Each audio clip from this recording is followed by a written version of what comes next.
120 days weight loss சேலஞ்சில் டே 7 என்ன பண்ணேன்னு சொல்லி பார்க்கலாம். மார்னிங் பிரேக்ஃபாஸ்ட்டுக்கு 9:30க்கு பப்பாயா, அது கூட மாதுளப்பழத்தில் முளைக்கட்டின பச்சைப்பயிறு சேர்த்து சாப்பிட்ருந்தேன். 12 o'clock இளநீர் குடிச்சிட்டு லஞ்சுக்கு 2:30க்கு சாதம், கத்திரிக்காய், முருங்கைக்காய், உருளைக்கிழங்கு போட்டு சாம்பார், அது கூட சிக்கன் வச்சு சாப்பிட்ருந்தேன்.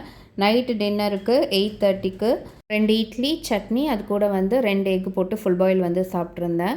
டே 5 and 6 வீடியோ எடுக்கல. பையனுக்கு ஃபீவர், ஸோ அதனால் ஹாஸ்பிட்டல் போயிட்டு வந்தேன். ஸோ அதனால் வீடியோ எடுக்க முடியல. அதனால தான் வீடியோவும் போஸ்ட் பண்ணல.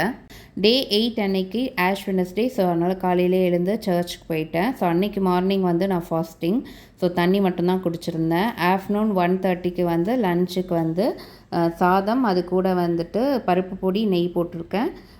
கேரட், பீன்ஸ், பட்டாணி போட்டு பொரியல், சேப்பங்கிழங்கு வறுவல், சாம்பார், பிளெயின் சாம்பார், அது கூட பன்னீர் ஒரு 100 grams சாப்பிட்ருந்தேன். 7 o'clock வாட்டர்மெலன் சாப்பிட்டுட்டு டின்னருக்கு 8 o'clock ஒரு இட்லி மட்டும் சாப்பிட்ருந்தேன்.